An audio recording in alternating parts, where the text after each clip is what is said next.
Alors bonjour tout le monde, comme à l'habitude, on vous présente un bilan des décisions qui ont été prises lors des séances de la municipalité des îles, du conseil municipal en fait, et celle de la communauté maritime des îles. Donc ce mois-ci, il y avait rencontre de la communauté maritime des îles.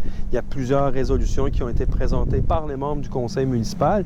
Et moi, je veux attirer votre attention sur quelques-unes d'entre elles qui sont un peu plus importantes, là, qui touchent de façon plus précise ou plus pointue les citoyens des îles. Donc, première résolution, ça a été d'autoriser la direction générale à signer une entente avec le ministère de l'Environnement pour un protocole de financement sur 2 ans à raison de 1 million par année pour la gestion des matières résiduelles.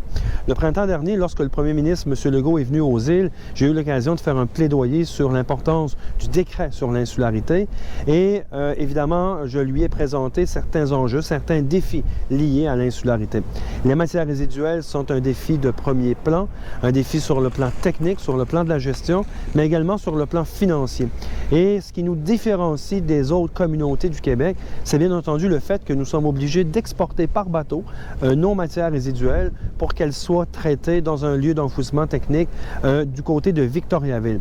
L'opération maritime de transport avec, évidemment, les opérations au préalable, il faut emballer les matières résiduelles, les entreposer dans un semi-remorque, puis par la suite les envoyer par bateau. Donc, l'ensemble de cette opération-là coûte au bon mot 1 million par année. Et ça, c'est un coût excédental dû à notre insularité.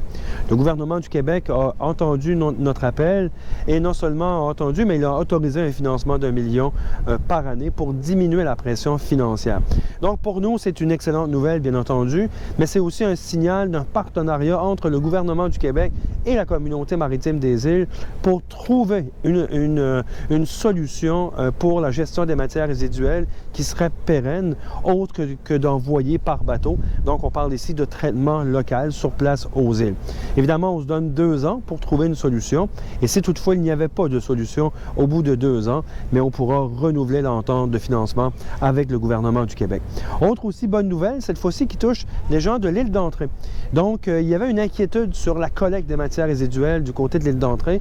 Vous savez, on a acheté il y a quelques années un petit camion de collecte des ordures qui prend la Haven Queen pour aller à l'île d'Entrée faire la collecte. Malheureusement, cette traverse-là ou ce service-là est tributaire de Dame Nature, donc des aléas météorologiques. Donc, lorsqu'il ne fait pas beau, par exemple, qu'il y a une navette qui est annulée, lorsqu'il y a trop de glace l'hiver, marée basse, ensablement, on ne peut pas offrir le service. Et là, on se retrouve avec des citoyens qui sont pris à gérer leurs propres matières résiduelles chez eux pendant plusieurs jours, parfois pendant quelques semaines. Donc, pour éviter cette situation-là, on fait l'achat ici de containers adéquats qui ont des spécificités pour accueillir les matières résiduelles à l'île d'Entrée lorsqu'il n'y aura pas de collecte due à la météo ou due à un bris mécanique, par exemple, du navire, du Haven Queen. Alors, pour nous, c'est une réponse au service de proximité qu'on doit offrir aux gens de l'île d'Entrée, aux citoyens de l'île d'Entrée. Alors, en ce sens, c'est une excellente nouvelle. Alors, voilà les décisions qui ont été rendues publiques lors de la séance de la communauté maritime des îles. Merci beaucoup.